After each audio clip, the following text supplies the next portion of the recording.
आंखों को भी इन्वॉल्व कर लेता है।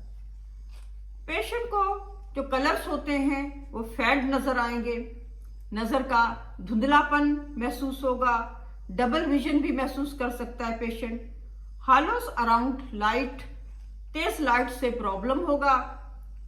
रात के टाइम कैटरेक्ट के पेशेंट को सही नजर नहीं आएगा, ड्राइविंग करने में तकलीफ होगी, रीडिंग में प्रॉब्लम होगा, यानी अगर वो कोई बुक पढ़ना चाहेगा, किसी किस्म की रीडिंग करना चाहेगा तो उसमें भी प्रॉब्लम होगा। अगर कैटरेक्ट की वजह से पुअर विजन हो गई है तो इंक्रीज रिस्क ऑफ फॉलिंग, यानी गिरने का खतरा होगा, एंड डिप्रेशन होगा।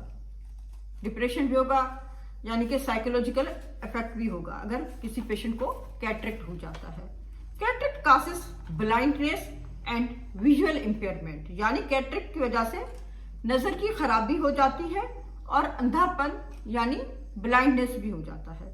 अगर अब इसकी वजूहात देखें, इसके कासेस देखें कि कैटरेक्ट क्यों होता है, वो क्या वजूहात हैं जिनकी वजह से कैटरेक्ट होता है, तो सबसे पहले आता है एज फैक्टर। जी हाँ, एज फैक्टर ये बढ़ती हुई उम्र की बीमारी है। जिस तरह बुढ़ापे की और निशानियां होती हैं, जैसे कि बाल सफेद हो जाना, बॉडी में सिनाइल चेंजेस आ जाना, यानी जिस्म में बुढ़ापे के आसार आ जाना, ऐसे ही आंख के लेंस में भी तब्दीली आ जाती है और वो ओपेक हो जाता है, धुंधला हो जाता है। इसके अलावा इसके और भी कासेस हैं, प्रेजेंट फ्रॉम बर्थ भी हो सकता है, यानी पैदाइशी तौर पर भी कैटरेक्ट मौजूद होता है। ड्यू टू ट्रामा, कोई ऐसी चोट लग जाए, कोई ऐसी इंजरी हो जाए आई की, तो उसमें भी कैटरेक्ट होने के चांसेस होते हैं।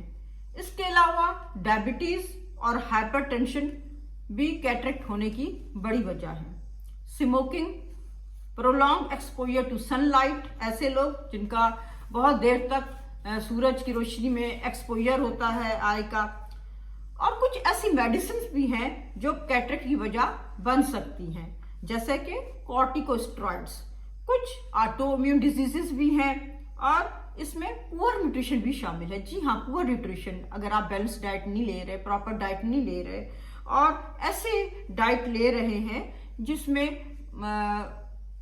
मल्टीविटामिन की डेफिशिएंसी है, मिनरल की डेफिशिएंसी है, तो उसमें भी कैटरेक्ट होने के चांसेस होते हैं। और इसके अलावा कैटरेक्ट होने की एक वजह जेनेटिकली भी है। जी हाँ, ये जेनेटिकली भी होती है, जेनेटिक्स में भी ये डिजीज होती है जो बाद में आ जाती है।